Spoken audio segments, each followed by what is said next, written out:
नमस्कार, good evening. शाम के 7 बज रहे हैं, वक्त हो चला है सीधी बात का। मैं हूं आपके साथ मोनिका ग्रोवर। उत्तर प्रदेश में नो दंगा नो पंगा। हाल ही में मुख्यमंत्री योगी आदित्यनाथ ने यह बड़ा दावा किया था, लेकिन इस दावे के बीच में मथुरा में आज जो हुआ उसने यूपी में बवाल मचा दिया है और उत्तर प्रदेश की सियासत को एक बार फिर से हिलाकर रख दिया है। फरसे वाले बाबा की मौत पर सवाल खड़े हो रहे हैं। जिस तरीके से सड़क दुर्घटना में उनकी मौत होती है, तमाम गौरक्षक अनुयायी सवाल खड़े कर रहे हैं, आरोप लगा रहे हैं कि साजिशन उनकी हत्या की गई है, क्योंकि उन्होंने 10,000 गायों की रक्षा की और उनकी रक्षा में सदैव वो तत्पर रहते थे। लेकिन पुलिस इस आरोप से इनकार कर रही है और पुलिस कह रही है कि सड़क दुर्घटना में मौत हुई है, कोहरे की वजह से मौत हो गई है सड़क दुर्घटना में।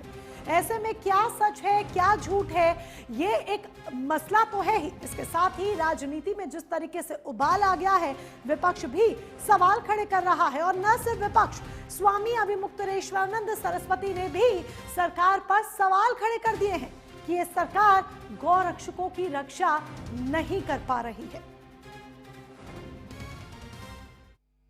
अगर एक साधु संत बाबा की हत्या हुई है तो मुख्यमंत्री जी को इस्तीफा दे देना चाहिए। और मुख्यमंत्री जी को इसलिए भी इस्तीफा दे देना चाहिए कि बनारस जो देश के प्रधानमंत्री, उनका संसदीय क्षेत्र है, वहां पर एक छात्र को गिरा करके मार दिया।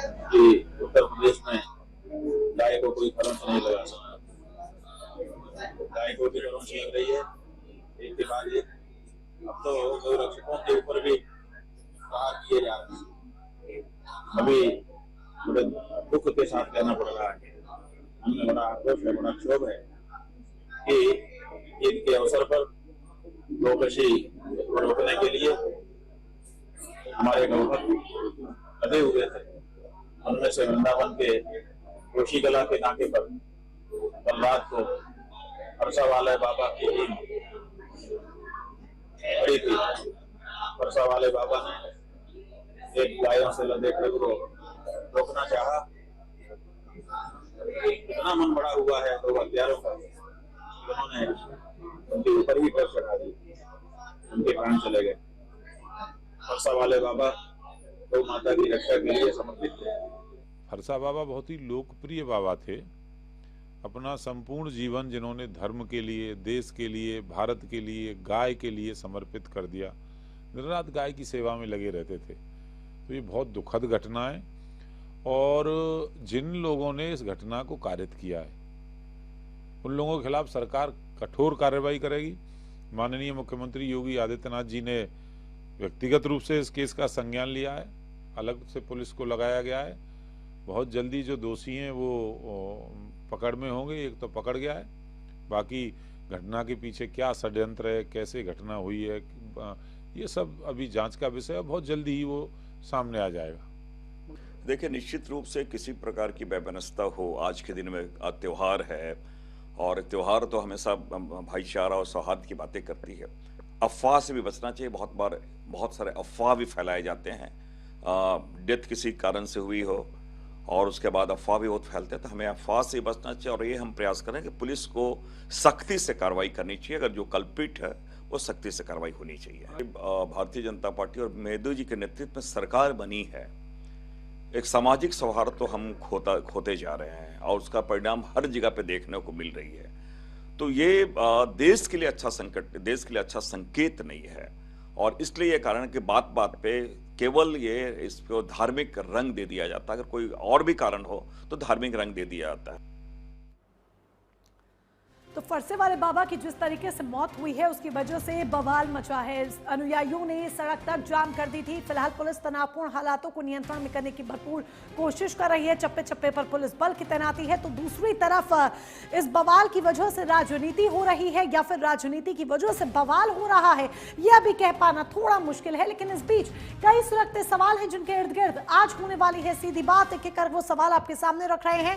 नो दंगा नो पंगा का दावा, लेकिन जमीनी हकीकत आखिर क्या है? जमीनी हकीकत, ग्राउंड रियलिटी क्या है?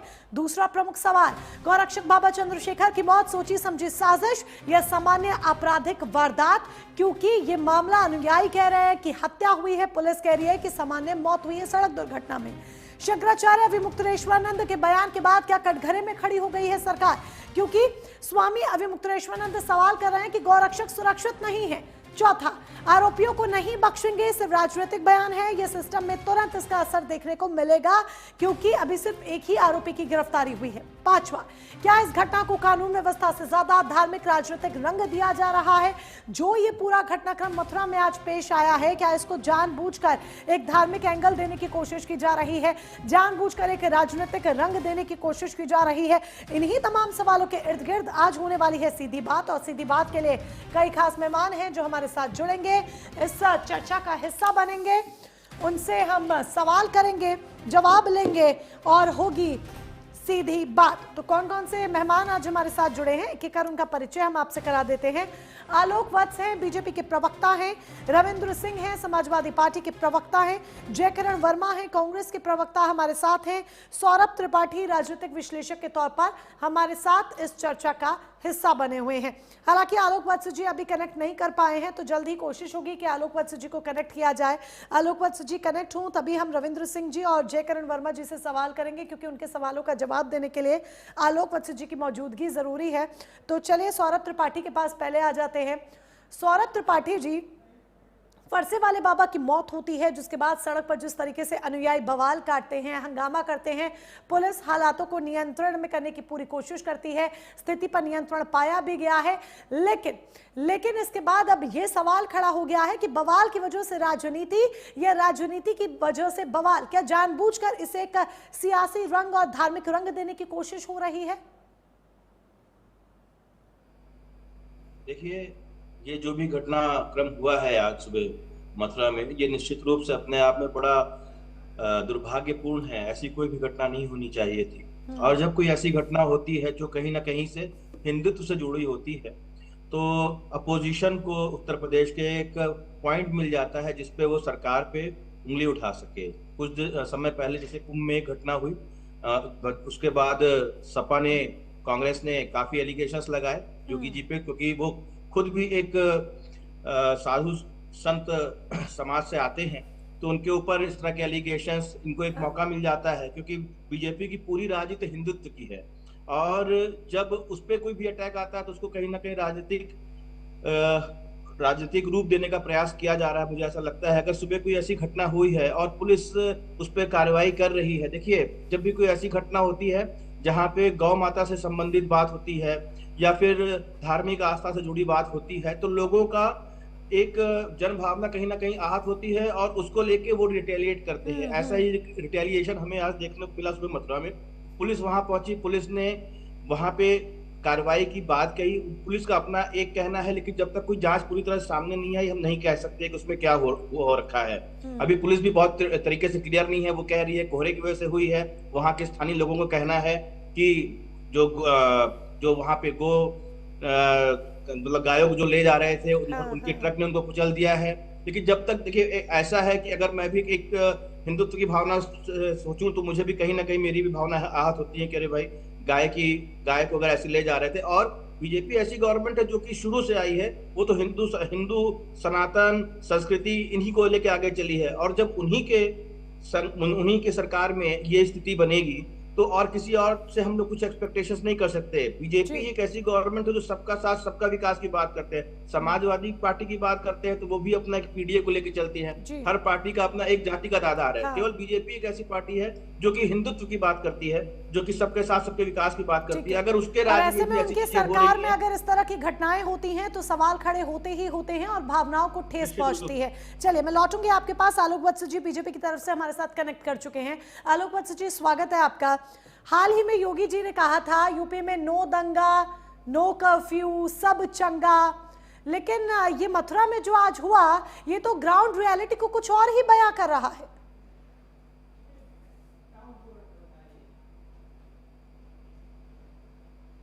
आलोक वत्स जी प्लीज अनम्यूट कीजिए पहले, ऑडियो नहीं आ रही है।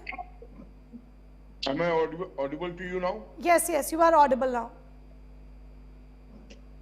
मेरा ये कहना है मोनिका जी कि फरसा बाबा की मौत के कारण को ज्यादा विश्लेषण करने की जरूरत नहीं है। जो वो कर रहे थे वो कुछ लोगों को पसंद नहीं आ रहा था।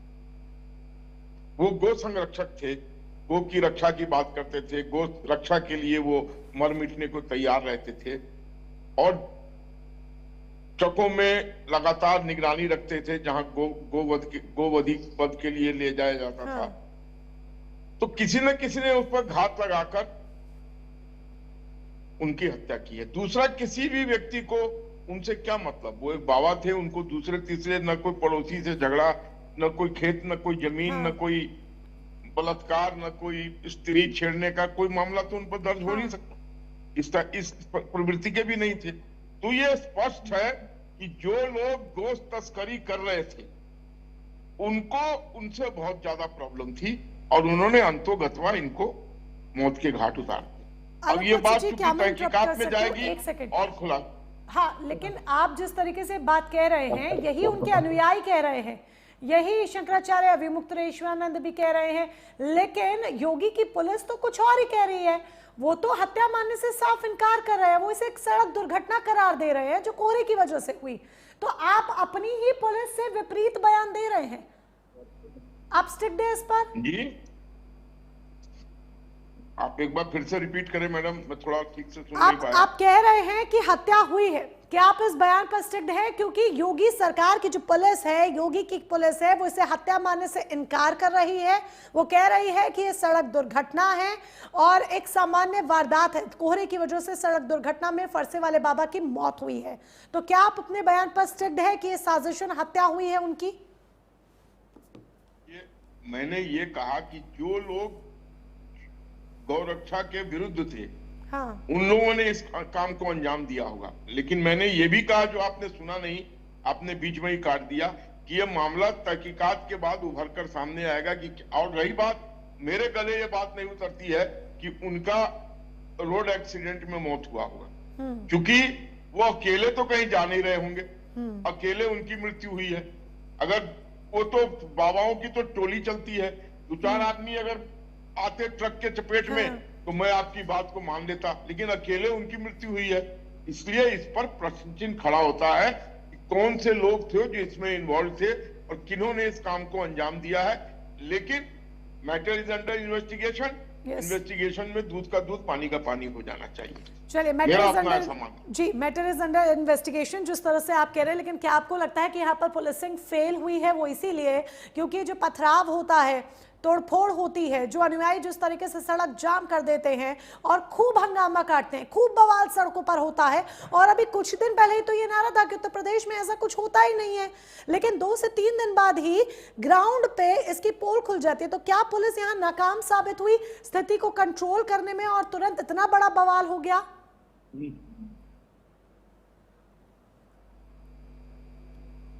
आलोक वत्स जी,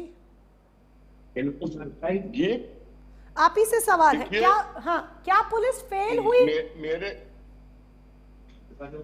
देखिए, पुलिस कहां खड़ा होगी जब तक आदमी की मनोवृत्ति इस तरीके की रहेगी, इस तरीके की मनोवृत्ति रहेगी और इस तरीके का किसी के विरुद्ध इस तरीके की साजिश करने की रहेगी, पुलिस कहां खड़ा होकर इसको रोकती फिर? ठीक है, ये स्पष्ट है कि जिन लोगों को गौ रक्षा से प्रॉब्लम थी, जो लोग उसके खिलाफ थे, उन लोगों ने इनको अपना निशाना बनाया है और कोई नहीं। और ये जो इनकी मृत्यु हुई है, जिसको रोड एक्सीडेंट का नाम दिया जा रहा है, मेरा अपना मत है कि ये बात गले से नीचे नहीं उतरती है। बाबाओं की टोली चलती है, शायद ही कोई ऐसा बाबा हो जो अकेले ही घूमता हो। मेरे यहाँ भी एक पवन बाबा है, वो जब चलते हैं तो उनके साथ टोली चलती है जी। मैंने कभी पवन बाबा को अकेले नहीं देखा। ठीक, तो इस तरीके से ये संदिग्ध अवस्था में मौत हुई है, लेकिन फिर भी let the investigation go on और मैटर्स कम आउट। ठीक है, जांच पड़ताल के बाद ही जो पूरी तस्वीर है वो साफ हो पाएगी। जयकरण वर्मा जी कुछ कहना चाह रहे हैं, आप अपनी बात भी रख सकते हैं जयकरण वर्मा जी। और इसके साथ ही सवाल मेरा आपसे ये कि क्या आपको लगता है कि जब हम लॉ एंड ऑर्डर की बात करते हैं, उत्तर प्रदेश में बार बार लॉ एंड ऑर्डर का डंका बजता है, दावे तमाम किए जाते हैं, लॉ एंड ऑर्डर को लेकर बड़ी बड़ी कसीदे पढ़ी जाती है, तो आज जो ये पूरी घटनाक्रम सामने आया है, जो बवाल हुआ, जो हंगामा हुआ, इसे क्या आप नाकामी करार देंगे, सिस्टम का फेलियर करार देंगे या फिर क्या? देखिए मोनिका जी, मैं बड़ी जिम्मेदारी से कह सकता हूं, अभी भाजपा के प्रवक्ता ने पूरी बात साफ कर दी। भाजपा के प्रवक्ता महोदय ने कहा कि जिन लोगों को गौ रक्षा से दिक्कत है या गौ रक्षा के विरोध में है, उन्होंने उनकी हत्या की होगी। यही बात तो आज हमारे प्रदेश और देश में शंकराचार्य जी द्वारा कहा जा रहा है। शंकराचार्य जी के ऊपर आप देख रहे हैं कि उत्तर प्रदेश सरकार ने कौन कौन से कारनामे किए, कौन कौन से हथकंडे अपनाए, उनको बेइज्जत करने के लिए, उनके सम्मान को बेकार करने के लिए क्या से क्या नहीं किया, ये जग जाहिर है। इससे साफ होता है कि उत्तर प्रदेश की सरकार गौ रक्षकों के लिए ही नहीं। आपको एक बात बता दें, जब हमारे देश में, प्रदेश में, चाहे जो हमारा ईद हो, चाहे हमारा होली हो या अन्य त्योहार हो, तो पीस कमेटियां की बैठक होती है। और आज के दिन में बनारस जैसा वो जिला जहां संसदीय क्षेत्र मोदी जी का हो, मथुरा वो जिला जो धार्मिक दृष्टि से भी और राजनीतिक दृष्टि से भी दोनों जिले बड़े ही संवेदनशील हैं, बड़े ही महत्वपूर्ण हैं। वहां पर अगर जो पुलिस ने कोई उनकी एजेंसियां, कोई उनकी जानकारी, इस तरह से माहौल गड़बड़ होना, अगर ये सारी चीजों की छूट मिल रही है, तो मैं तो कहता हूं कि माननीय योगी जी, आपके हाथ से इस कानून व्यवस्था संभाले नहीं समझ रहा है। आप एक संत हो, आप एक महंत अपने आप को कहते हो, आप हो या नहीं मैं नहीं जानता, लेकिन जो आप स्वघोषित कहते हो, आपके ही बनारस जैसे प्रधानमंत्री के संसदीय क्षेत्र में एक नौजवान आदमी की सरेआम गोली मारकर हत्या कर दी जाती है। मथुरा में जिस प्रकार से माहौल को आप देखें, जब एक बाबा की हत्या होगी या एक्सीडेंट से होगा, ये जांच का विषय है। पुलिस ने तो कह दिया कि इसको एक्सीडेंट का रूप दे दिया तो ये माना जाएगा कि सरकार का बयान है। दूसरी तरफ भाजपा के प्रवक्ता ने जो कहा है, मैं उनका समर्थन करता हूं कि गौ रक्षकों की बात करने वाला हमारे प्रदेश और देश में इसी तरह से मारा जाएगा। जो भारतीय जनता पार्टी के प्रवक्ता ने कहा, इस बात का मेरा समर्थन है, क्योंकि कहीं ना कहीं सच्चाई भारतीय जनता पार्टी के प्रवक्ता को भी बोलनी पड़ेगी। आज नहीं तो कल बोलेंगे, परसों बोलेंगे, नरसों बोलेंगे, लेकिन बोलने पड़ेगी, क्योंकि आज जो उत्तर प्रदेश की हालात है कानून व्यवस्था की, वो हमारे प्रदेश को बड़े ही नफरती बीज बो करके जो यहाँ पर कट्टरता पैदा कर दी गई है, जो आप मोदी जी के, योगी जी के जो दंगा रहित, कर्फ्यू रहित बात करती है, ये योगी जी और मोदी जी की पूरी राजनीति नफरत की आग पर चलती है, नफरत पर चलती है, लाशों पर। तो कानून व्यवस्था पर आप जिस तरीके से सवाल उठा रहे हैं और आप कह रहे हैं कि ये राजनीति है और नफरत फैलाई जा रही है, कानून व्यवस्था पर आप सवाल खड़े कर रहे हैं। रविंद्र सिंह जी समाजवादी पार्टी के प्रवक्ता हैं। रविंद्र सिंह जी, समाजवादी पार्टी भी कानून व्यवस्था को लेकर सवाल उठा रही है, अखिलेश यादव ने भी बयान दिया है। ऐसा तो है नहीं कि सपा के कार्यकाल में कभी कोई घटना हुई ही नहीं हुई होगी, सब चंगा ही चंगा रहा होगा। सपा के शासनकाल में कब कब क्या क्या हुआ ये जनता के सामने है, तो फिर एक घटना पर समाजवादी पार्टी इतने तमाम सवाल क्यों खड़े कर रही है? मोनिका जी, जो आपने कहा इसको नॉस्टैल्जिया बोलते हैं। औरंगजेब के टाइम में भी हुआ, बहादुर शाह जफर के टाइम में भी हुआ, अंग्रेजों के टाइम में भी हुआ, लॉर्ड कर्जन के टाइम में भी हुआ। अभी वर्तमान घटना का बात करनी चाहिए थी। पीछे क्या हुआ बहुत लंबी आपकी डिबेट हो जाएगी। अभी जो आज की जो घटना है उसके 3 एंगल हैं। हाँ। पहला है कि अनुयायी लोग कह रहे हैं कि एक बाबा की हत्या हुई है, वहीं की पुलिस आईजी रेंज कह रहे हैं कि सड़क दुर्घटना है। फिर हाईवे पे उपद्रव हुआ, पुलिस पे पथराव होता। हाँ। ये तीनों कानून व्यवस्था की घटनाएं हैं। हाँ। और कानून व्यवस्था जहां पर मुख्यमंत्री कह रहे हो और तमाम प्रचार पे करोड़ों रुपए खर्च किए जा रहे हो, कानून व्यवस्था बहुत अच्छी है, जबकि एनसीआर भी ऐसा नहीं मानती है, सबसे बड़ा आपराधिक प्रदेश मानती है उत्तर प्रदेश को, लेकिन तब भी प्रचार करके करोड़ों अरबों रुपए खर्च किए जा रहे हो। तो ये अगर घटना होती है तो मुझे लगता है कि सबसे पहले तो अगर कुछ नहीं, मुख्यमंत्री नहीं इस्तीफा देते, हम तो करते हैं कि इस्तीफा दे दें, नहीं करते, कम से कम वहां के प्रशासनिक अधिकारियों पर कार्रवाई कर देनी चाहिए थी। अगर नहीं कर रहे हैं, इसका मतलब संरक्षण दिया जा रहा है, चाहे गो तस्करों को दिया जा रहा होगा, चाहे गलत ड्राइविंग को दिया जा रहा होगा, संरक्षण दिया जा रहा है स्थानीय प्रशासन के द्वारा। अब आते हैं, एक सज्जन ने कहा बीजेपी हिंदुत्व की राजनीति करती है। इसमें गोरक्षक में बीजेपी की हिंदुत्व की राजनीति कहां से बात आ गई? और अगर आप ला ही दिए हिंदुत्व की राजनीति को, तो आप ही के एक विधायक, बीजेपी के एक विधायक कहते हैं कि हर महीने नहीं, रोज 50,000 गाय काटी जाती हैं। इन्हीं के विधायक हैं, खास विधायक हैं नंदकिशोर गुर्जर जी, और एक टाइम पे नहीं, अनेक बार के विधायक हैं। और फटा कपड़ा पहनेंगे जब तक नहीं होगा। तो आप ही कह रहे हैं कि आपके यहाँ गाय काटी जाती है 50,000। फिर दूसरा जो विषय आता है, हमारे पूज्य शंकराचार्य जी महाराज कहते हैं कि अगर आप गोरक्षा की ही बात करते हैं तो उत्तर प्रदेश में गोरक्षा नहीं हो रही है, गायें काटी जा रही हैं। जरूर उनके पास प्रमाण होगा, क्योंकि पूज्य शंकराचार्य जी महाराज पर हम प्रश्न चिन्ह तो लगा नहीं सकते हैं। तो उसका स्पष्टीकरण सरकार दे देती। तो कहाँ से हिंदुत्व की पार्टी, हिंदुत्व की राजनीति कर रही है बीजेपी? पहले तो ऐसे शब्द लाने ही नहीं चाहिए थे, क्योंकि एक आपराधिक घटना घटित हुई है। फिर एक सज्जन ने कह दिया, भारतीय जनता पार्टी के प्रवक्ता ने, कि कुछ लोगों को गोरक्षा से प्रॉब्लम है। हाँ, सच में प्रॉब्लम है।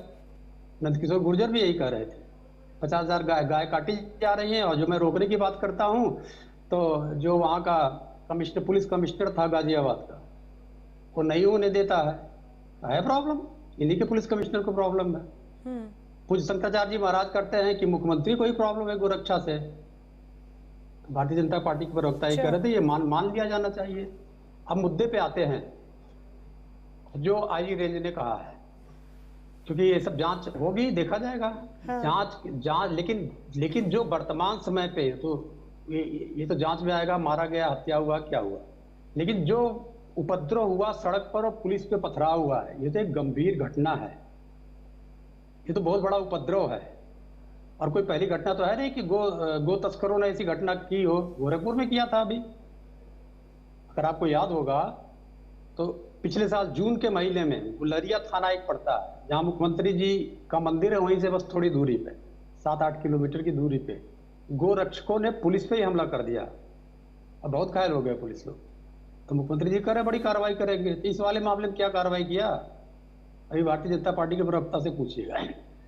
दूसरी घटना मैं बता रहा हूं, एक घटना अगस्त के महीने में 2024 में होती है आजमगढ़ में।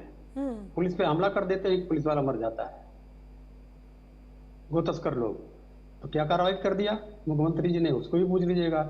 जौनपुर में 2025 की ही बात बता रहे हैं, जौनपुर में एक गो तस्कर ने कुचल दिया पुलिस वाले को। क्या कार्रवाई कर दिया, ये हिंदुवादी सरकार बता रहे थे, हिंदुवादी सरकार है। तो हिंदुवादी सरकार ने क्या कर दिया। तो इस प्रकार का जो प्रदेश में एक नहीं, हर दिन कहीं ना कहीं गो तस्कर पकड़े जाते हैं, पुलिस से मुठभेड़ होती है। तो पहली बात तो ये गो तस्कर से जाके जनता सीधे ना भिड़े, चाहे बाबा हो चाहे कुछ भी हो, चाहे हम हो राजनीतिक पार्टी, हम जाके सीधे ना भिड़े।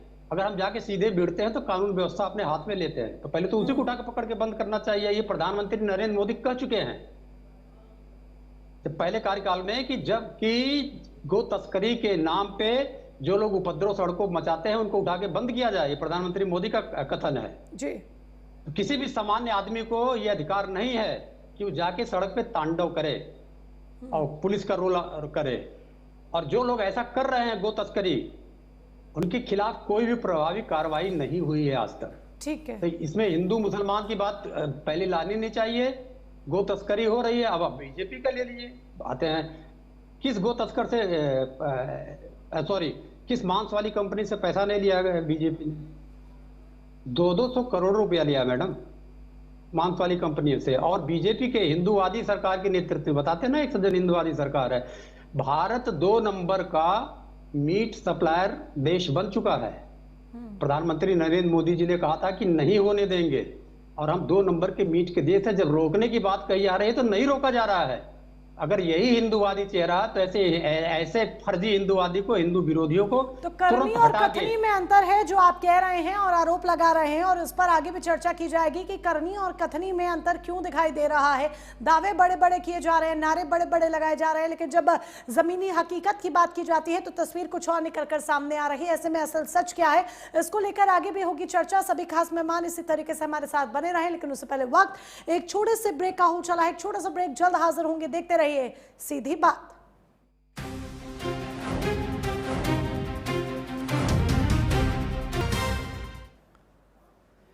तो सीधी बात में आज हम बात कर रहे हैं मथुरा में फरसे वाले बाबा की हुई मौत के मामले में, क्योंकि फरसे वाले बाबा की मौत जिसको लेकर सबसे पहला सवाल तो यही आकर खड़ा हो जाता है कि क्या यह हत्या है या फिर एक सामान्य आपराधिक वारदात। क्योंकि जहां अनुयायी ये आरोप लगा रहे हैं, जिसकी वजह से आरोप लगाते उन्होंने हंगामा काटा, बवाल किया, सड़कों पर पथराव किया, जवाबी कार्रवाई में पुलिस को आंसू गैस के गोले दागने पड़े, तब जाकर स्थिति को नियंत्रण में किया गया। मथुरा में अभी भी चप्पे चप्पे पर पुलिस बल की तैनाती है, हालात तनावपूर्ण बने हुए हैं और स्थिति को संभालने की कोशिश मथुरा पुलिस के द्वारा लगातार की जा रही है कि दोबारा से कोई भी ऐसी स्थिति उत्पन्न ना हो सके। अनुयायी आरोप लगा रहे हैं कि हत्या की गई है, तो दूसरी तरफ पुलिस इसे एक सड़क दुर्घटना करार दे रही है। मामला अभी जांच पड़ताल के दायरे में है। ऐसे में जांच पड़ताल में क्या सामने आता है ये वक्त बताएगा, लेकिन उससे पहले कानून व्यवस्था को लेकर और सीएम योगी आदित्यनाथ के बड़े दावे को लेकर तमाम सवाल खड़े हो गए हैं, जिस पर आज हम कर रहे हैं सीधी बात।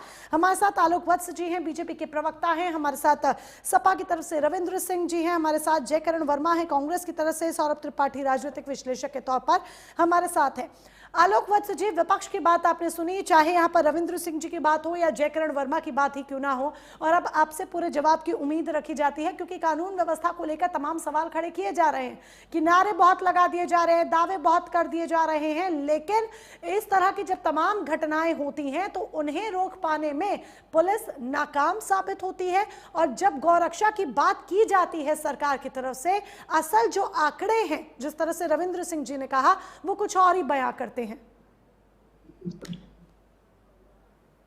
देखिए मोनिका जी, रविंद्र भाई पुराने प्रवक्ता हैं, लेकिन सच्चाई से परे चले जाते हैं। क्या ये यही उत्तर प्रदेश है जहां पहले जितने गोहत्याएं होती थी उतनी हो रही हैं? दिल पर हाथ रख के बोले। लेकिन हाँ, अभी भी ऐसे लोग, ऐसे माफिया कारगर हैं, मैं इस बात को डिनाई नहीं करता हूं। और निश्चित तौर पर जिन किसी ने भी फरसा बाबा की हत्या की है, उसका प्रतिशोध का कारण उनके द्वारा गौ संरक्षण देना है, या उनके ऊपर नजर बनाए रखना है, या उनको पकड़वाना है, या उनको सजा दिलवानी है। एक बाबा का और क्या किसी से प्रतिरोध किस कारण से और हो सकता है? आज तक तो उनके बारे में कोई ऐसी खबर नहीं आई कि वो किसी भी अनैतिक गतिविधियों में लिप्त रहे हों। लेकिन एकाएक उनकी मृत्यु हो गई, वो भी अकेले। लेकिन राजनीति मजबूरी होती है। मुझे ऐसी राजनीति रास नहीं आती है जो मैं मजबूरी में करूं। जो सत्य है वो सत्य है, और ये सत्य है, अकाट्य सत्य है कि उनकी हत्या को संरक्षण करने के कारण हुई है, और कोई भी रीजन नहीं है इसका, कोई भी और कारण नहीं है। आप जांच को होने दीजिए। अगर निष्पक्षता से जांच होती है तो यही बात कारगर तरीके से साबित होगी जो मैं कह रहा हूं। ठीक है, आप कह रहे हैं कि जानबूझकर इसे राजनीतिक रंग दिया जा रहा है। अब छिटपुट घटनाओं को ये पूरे प्रदेश की गरिमा बता रहे हैं। ये वही वक्त है इनके वक्त का जहां पर बहु बेटियां, आज चलिए 11 बजे रात को मैं आपको इनवाइट करता हूं, चलिए मेरे साथ, जिस भी रोड पर कहिएगा मैं चलता फिरूंगा, कोई माइकल वाला हाथ पर आके दिखा दे। ये है डर प्रशासन का। जाके महिलाओं का से पूछिए, जाके औरतों से पूछिए, क्या ये वही यूपी है? लेकिन फिर भी जातवाद की राजनीति। अब एमवाई समीकरण दरक गया तो अब पीडीए बना लिया, पीडीए दरकेगा तो सीडीपीए बना देंगे, उसके बाद एबीसीडी बना देंगे। हम सबका साथ, सबका विकास और सबका विश्वास लेकर चलने वाले लोग हैं। अगर इतना ही हमारे उनसे घृणा होती तो आज 80 करोड़ लोगों को हम राशन दे रहे हैं। क्या कोई जात उसमें छूट गया है? क्या कोई धर्म का आदमी छूट गया है? या जितनी भी हमारी जन कल्याणकारी योजनाएं हैं, चाहे वो शौचालय हो, घर हो, राशन हो, या 5 लाख का बीमा हो मेडिकल का, क्या उसमें हमने किसी को छोड़ दिया है? ऐसा कहीं इंस्ट्रक्शन आया है कि फलाने जात या फलाने धर्म के लोगों को इससे निषेध कर दो? लेकिन फिर भी राजनीति करनी है तो जब कोई नहीं मिला मसाला, इस तरीके का जातिवादी 21वीं सदी से अब 22वीं सदी की ओर मुखातिब हो रहे हैं। शर्म आती है। अपने ऊपर भी शर्म आती है कि हम जातिवाद को पकड़े हुए हैं, हम जातिगत बातें करते हैं। इतना पढ़ने लिखने के बाद इस तरीके का मुझे डिबेट करना पड़ रहा है, ये मेरे लिए स्वयं शर्म की बात है। तो राजनीतिक रंग तो इसे दिया ही जा रहा है ना आलोक वत्स जी। हाँ हाँ जी बोलिए जी बोलिए। देखिए भाजपा के प्रवक्ता डिबेट किस बात पर थे उसको ले कहा जा रहे हैं। ये जातवाद पीडीए सीडीए एबीसीडी की रटर रटे हैं क्योंकि इनके पास जवाब नहीं है। भारतीय जनता पार्टी कानून व्यवस्था पर काम नहीं कर पा रही है। जातवाद से आपको इतनी है तो क्या आप मानते हैं कि उत्तर प्रदेश और हमारे भारत देश में जातवाद नहीं है? जातवाद की खाई किसने पैदा किया है? क्या आप मानते हैं? सुनिए मेरी बात सुनिए। आप पिछलग्गू बन के रहिए समाजवादी पार्टी के, दे दे दाता के नाम पर, दे दे अल्लाह के नाम पर, दे दे मेरी झोली में 10-20 सीट दे दे और मैं उससे अपना वजूद बचा के रखूं। अपना वजूद समाप्त कर दिया भारत की जनता ने। कांग्रेस नाम की चिड़िया खेत चुकी है। आप बयान दे करके डिबेट आप डिस्कस मत कीजिए। आपके पास कोई जानकारी नहीं है, आपके पास कोई जानकारी नहीं। सुनिए मेरी बात, आप मेरी बात सुनिए। आपको कोई जानकारी नहीं है, आप सिर्फ अनाप बोलते हैं, आपको कोई जानकारी नहीं। मेरी बात सुनिए, हिम्मत है आपके पास, मेरी बात तो सुनिए जी, मेरी बात को सुनिए। इस तरह से जबरदस्ती आप किसी को गाली नहीं दे सकते। आप अगर जो कोई आप उसको गाली देंगे, आप पिछड़ा है तो उसको गाली देंगे, आप कोई आदिवासी है तो उसको गाली देंगे। कोई गाली नहीं दी, उन्होंने कहा कि जाति आधारित राजनीति होती है, गाली तो उन्होंने कोई दी ही नहीं। भाजपा की बात नहीं करेगा उसको गाली देंगे। नहीं मोनिका जी मेरी बात सुनिए, मोनिका जी मेरी बात सुनिए। या तो उनसे बात करवा लीजिए, हम लोग चुप बैठ जाते हैं, या तो सुने। इस तरह से नहीं डिबेट होती। इन्होंने एक दूसरे सुन लीजिए पहले होगा तो नहीं सुनिए, मैं इनका जवाब देता हूँ। मोनिका जी सुनिए मेरी बात। पीछे छुप के उसके द्वारा पकाने से कुछ मिल जाए। मोनिका जी सुनिए, बोलिए वर्मा जी बोलिए। कहाँ से लेकर चली आती है आप मोनिका जी? अरे आपको सुन तो रहे हैं, मैं बार बार आपको कह रही हूँ, आप बोलिए। मेरी बात सुनिए। हाँ सुनिए मोनिका जी, मैं थोड़ा सा समय आपको चाहूंगा। जिस प्रकार से आज भारतीय जनता पार्टी के लोग इस देश और प्रदेश में दलितों पर, पिछड़ों पर, आदिवासियों पर, अल्पसंख्यकों पर अत्याचार करके ये शासन करना चाहते हैं, क्या जात इस देश की सच्चाई नहीं है? क्या यहाँ पर जात के नाम पर गालियां नहीं दी जाती? क्या जात के नाम पर लोगों के दाढ़ी और मोछ नहीं कटवा दिए जाते?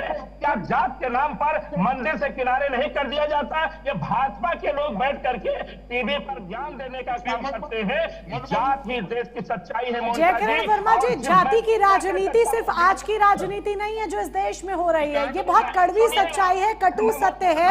जाति आधारित राजनीति इस देश में सदैव से होती आई है और उसमें हर पार्टी का नाम आएगा, हर पार्टी का नाम आएगा। आप इससे इनकार नहीं कर सकते हैं और ये बहुत शर्म की बात है कि होती है, पर ये सच्चाई है कि हर पार्टी करती है।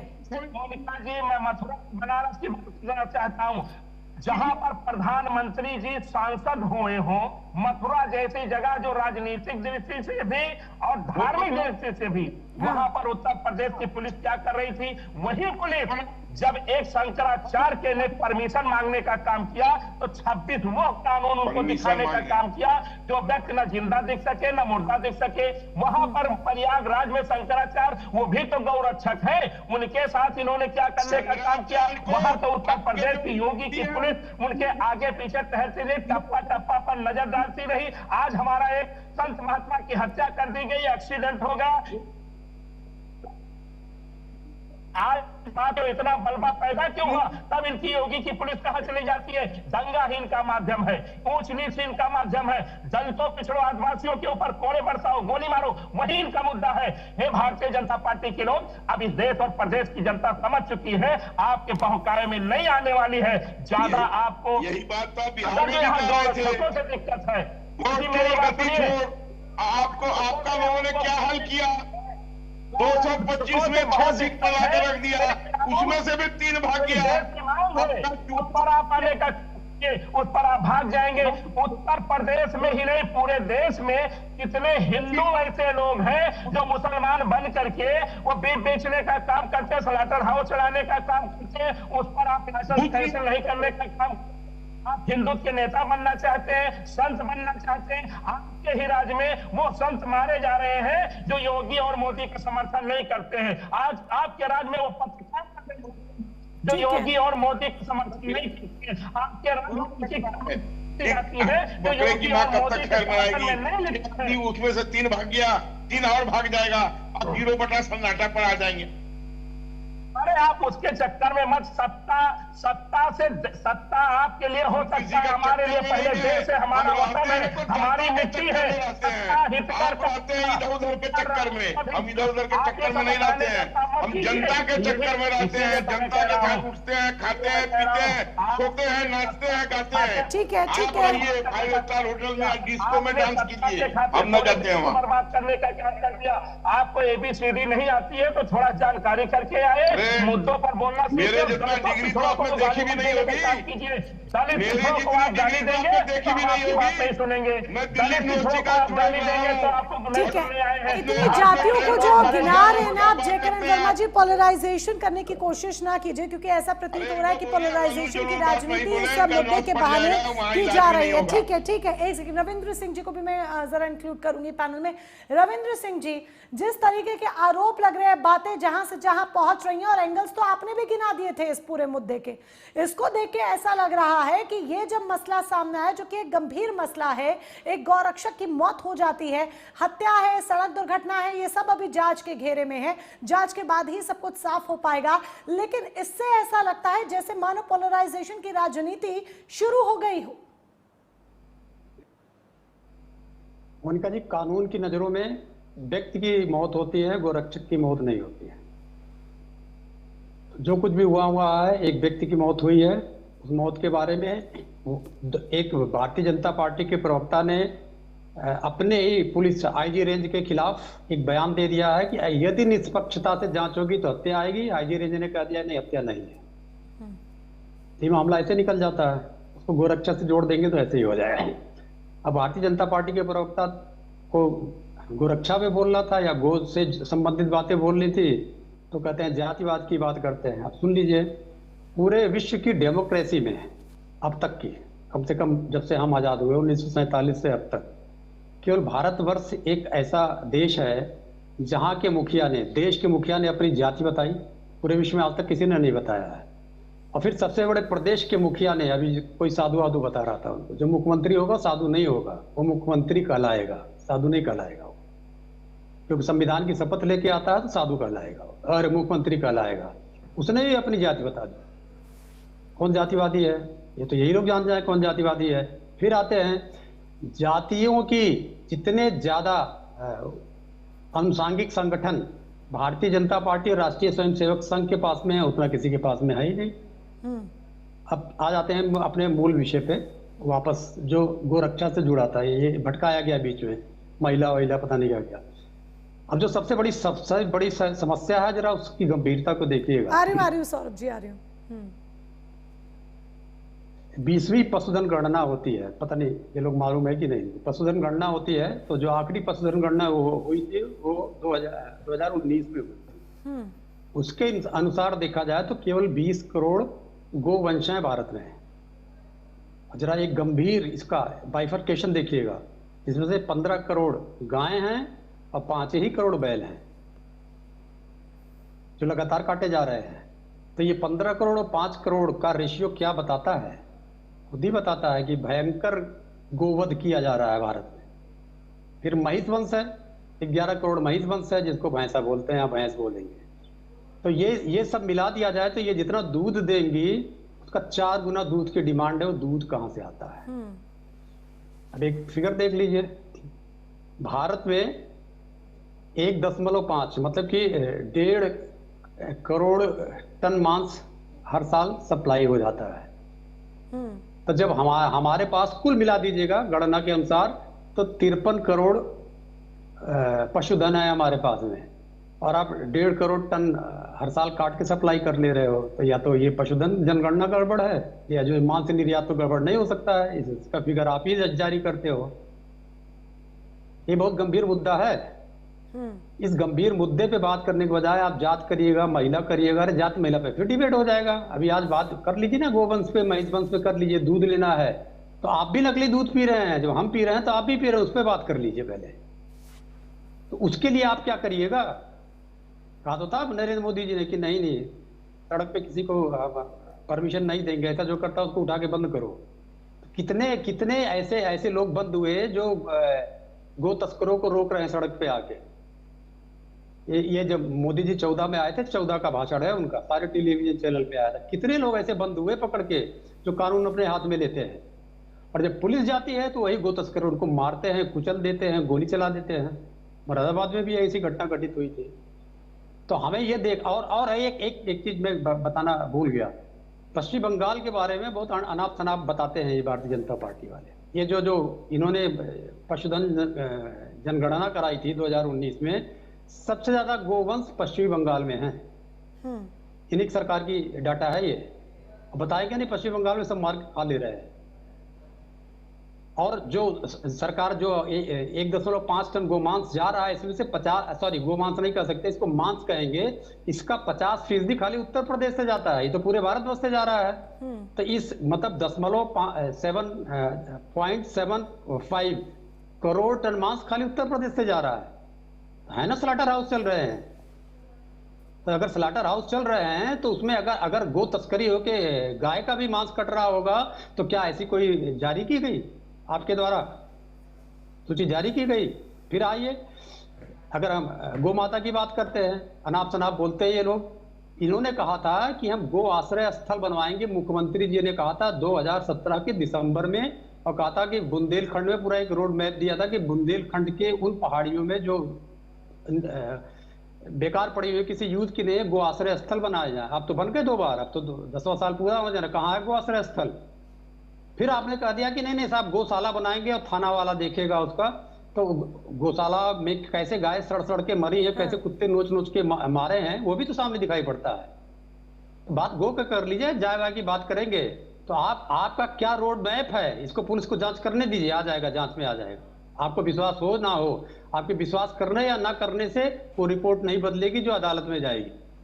तो आप पहले ये बता दीजिए गाय के बारे में क्या करेंगे, गो आश्रय स्थल कब बनवाएंगे? 2047 में? ठीक है। ये जो गाय सड़ के मर रही हैं गौशालाओं में फटाफट से जवाब दे दीजिए आलोक वत्स जी, फिर मैं सौरभ त्रिपाठी के पास जाऊंगी। रविंद्र सिंह जी ने तमाम आंकड़े रखे, तमाम सवाल खड़े किए हैं, कम शब्दों में जवाब, फिर सौरभ त्रिपाठी के पास जाऊंगी।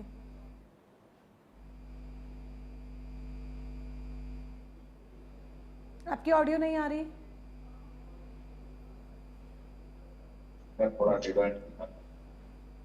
आलोक वत्स जी, मोनिका जी, जयकरण भाई जो कह रहे थे, हाँ। इनकी पार्टी का जन्म ही जातिवाद पे हुआ। लालू यादव की पार्टी का जन्म ही जातिवाद पे हुआ, और जातिवाद से जब ये एक कदम आगे बढ़े तो ये परिवारवाद पे आ गए। ठीक है। इनकी 2 सरकारों में 27 से 34 आदमी इनके घर परिवार के, MP, MLA, MLC, चेयरमैन, नगर पालिका के चेयरमैन, पहले भरपेट खुद खा लो, फिर भरपेट रिश्तेदार को खिला दो, फिर रिश्तेदार के रिश्तेदार को खिला दो, और तब जनता का बात करो। और जनता में जो अतीक अहमद है, मुख्तार अंसारी है, आजम खान है, उस जैसे आदमी को पालो पोसो, बिरयानी खाओ और मस्त रहो। अब वो नहीं चलने वाला है। एक अतीक अहमद अगर एक चौराहे पर मिला। आलोक वत्स जी, बातें अच्छी लग रही है सुनने में, अतीक, आजम खान से लेके बहुत माफी के साथ रिक्वेस्ट कर रही हूँ। समाजवादी पार्टी को बीच में नहीं टोका। नहीं सर, समय की कमी है, सौरभ त्रिपाठी जी इंतजार कर रहे हैं। नहीं सर, सुन लीजिए। मैंने कहा ना, आपने उनको नहीं टोका बीच में। नहीं सुनिए तो, अरे आप सुन तो लीजिए, मैं बहुत रिक्वेस्ट कर रही हूँ आपसे। आलोक वत्स जी, मैं बहुत रिक्वेस्ट कर रही हूँ आपसे, जो स्लॉटर हाउस को लेके उनका कमेंट है उसका जवाब दे दीजिए। फिर सौरभ त्रिपाठी जी वेट कर रहे हैं। वोट ठोकती है कि आपकी हमको जरूरत नहीं है, आप अपना वोट अपने पास रखिए। जनता हमारे साथ है, और लोकतंत्र में जनता का मताधिकार, जनता के द्वारा किया निर्णय सर्वोपरि होता है, और जनता हमारे साथ है। आने वाले 30-40 वर्षों तक जनता हमारे साथ रहेगी। ठीक है। क्योंकि हम घोटाले रहित अच्छे काम करने वाले लोग रविंद्र जी, आपके तमाम सवालों का जवाब इन्होंने एक लाइन में दे दिया है। एक लाइन में जवाब दे दिया कि जनता उनके साथ है और 2027 में जनता जवाब दे देगी। सौरभ त्रिपाठी जी के पास मैं जाना चाहूंगी। सौरभ त्रिपाठी जी, हालांकि मुझे आलोक वत्स जी को बहुत माफी के साथ रोकना पड़ा, लेकिन क्या आपको लगता है स्वामी अवधूतरेश्वरानंद का जो बयान है उसने एक ऐसा इम्पैक्ट, पावरफुल इम्पैक्ट क्रिएट कर दिया है जिसकी वजह से सरकार पर प्रेशर बन गया है, गौ रक्षकों को लेकर, गौ हत्या को लेकर, गौ माता को लेकर जो उत्तर प्रदेश की राजनीति है इसके इर्द गिर्द अब घूमने लग गई है? सौरभ त्रिपाठी जी, अनम्यूट कीजिए पहले प्लीज। जी देखिए, मैं आपकी बात का जवाब देता हूं। पहले मैं रविंद्र सिंह जी की बात का जवाब दूंगा। उन्होंने कहा कि गौ रक्षा या गौ संरक्षण संवर्धन हिंदुत्व से जुड़ा नहीं है। यह शुद्ध हिंदुत्व से जुड़ा हुआ है। रविंद्र सिंह जी, मेरे घर की जब पहली रोटी बनती है ना तो वो गौ माता के लिए निकाली जाती है। किसी भी मौलवी पादरी को आपने नहीं देखा होगा कि वो जाके गौ संरक्षक दल में सम्मिलित हुआ हो। ये सिर्फ और सिर्फ हिंदुत्व का मामला था। जो चंद्रशेखर जी फरसा बाबा गए वो भी संत समाज से आते हैं। तो ये शुद्ध हिंदुत्व का मामला है। इसको आप अगर कोई और बात कहते हैं तो मुझे समझ में नहीं आती। आपने एक बात कही, जातिवाद बात कह रहे थे। आपके राष्ट्रीय अध्यक्ष हैं अखिलेश यादव जी, एक पत्रकार उनसे प्रश्न पूछने जाता है तो वो उससे उसकी जाति पूछते हैं और आप कहते हैं कि आप जाति की राजनीति नहीं करते हैं। सपा से ज्यादा जातिवाद की राजनीति कौन करता है? पीडीए की राजनीति कौन करता है? आप कहते हैं जातिवाद की राजनीति नहीं करते हैं। कांग्रेस के प्रवक्ता यहाँ बैठे हैं, कहते हैं देश प्रथम है। अभी देश में एक AI समिट हुआ था, वहां जाके यूथ कांग्रेस के लोग नंगा नाच करते हैं, बताते हैं आप देश की बात करते हैं। आपके राष्ट्रीय अध्यक्ष कहते हैं, राष्ट्रीय अध्यक्ष नहीं LOP राहुल गांधी, कि काम कर दिया कि कांड कर दिया। आपको यही नहीं पता है? इस तरह के कृत्य को आप प्रोत्साहन देते हैं और आप बताते हैं कि आप देश की बात करते हैं पहले। और जहां तक बात रही स्वामी जी की जिनकी आप बात करें, देखिए हम उस देश में हैं जहां पे एक शंकराचार्य ने पैदल पूरे भारत को नाप दिया था। अगर कुंभ मेला में जो एक बहुत बड़ा आयोजन है उसकी एक बहुत बड़ी जिम्मेदारी होती है, अगर वहां पे 50 मीटर चलने के लिए आग्रह कर दिया गया प्रशासन की ओर से तो उसको ईगो नहीं बनाना चाहिए था, उसको प्रशासन का सहयोग देना चाहिए था। वहां पे जो और लोग थे उनकी सुविधा का ध्यान रखते हुए अगर 50 मीटर चले जाते तो कोई बात नहीं थी। उसके बाद जब वो अखिलेश यादव जी से फोन पे बात करते हैं, इन सारी चीजों को डिस्कस करते हैं, तो कहीं ना कहीं ये चीजें राजनीति से प्रेरित होने लगा, मतलब महसूस होती है। देखिए वहां पे जो कुछ भी हुआ कुंभ में जो कुछ भी हुआ वो एक दुर्भाग्यपूर्ण घटना थी। उसमें मुझे पूरी वहां पे जो उनके शिष्य थे उनके साथ जो कुछ भी हुआ उससे मेरी पूरी संवेदना है। लेकिन जब कोई बहुत बड़ा आयोजन होता है तो सबका उसमें सहयोग अपेक्षित होता है और संत समाज से हम ये उम्मीद करते हैं, उनसे हम करुणा की उम्मीद करते हैं, उनसे हम दया की उम्मीद करते हैं, उनसे हम सहयोग की उम्मीद करते हैं, तो उनसे हम ये भी उम्मीद कर सकते हैं। जी मोनिका जी, संत समाज से हम दया और करुणा की उम्मीद करते हैं। लेकिन अभी जो ये पूरा मसला सामने है इसने उत्तर प्रदेश की राजनीति को निश्चित तौर पर हिलाकर रख दिया है, तमाम सवाल खड़े कर दिए हैं। फिलहाल आप सभी खास मेहमान हमारे साथ जुड़े, समय की कमी है वरना ये चर्चा भी और आगे जाती है, उसके लिए जुड़े उसके लिए बहुत बहुत धन्यवाद आपका। तो मथुरा में फरसे वाले बाबा की मौत ने कई सवाल खड़े कर दिए हैं। सबसे पहले ये साजिशन हत्या है या फिर मौत है, ये जांच के घेरे में है, जांच के बाद ही इसका जवाब मिल पाएगा। लेकिन इसके साथ ही उत्तर प्रदेश की कानून व्यवस्था को लेकर भी एक बार फिर से सवाल खड़े हो जाते हैं जब सीएम योगी आदित्यनाथ नारा लगाते हैं, नो दंगा नो पंगा सब चंगा, इस दावे के बीच में। फिलहाल सीधी बात में बस इतना ही। नमस्कार।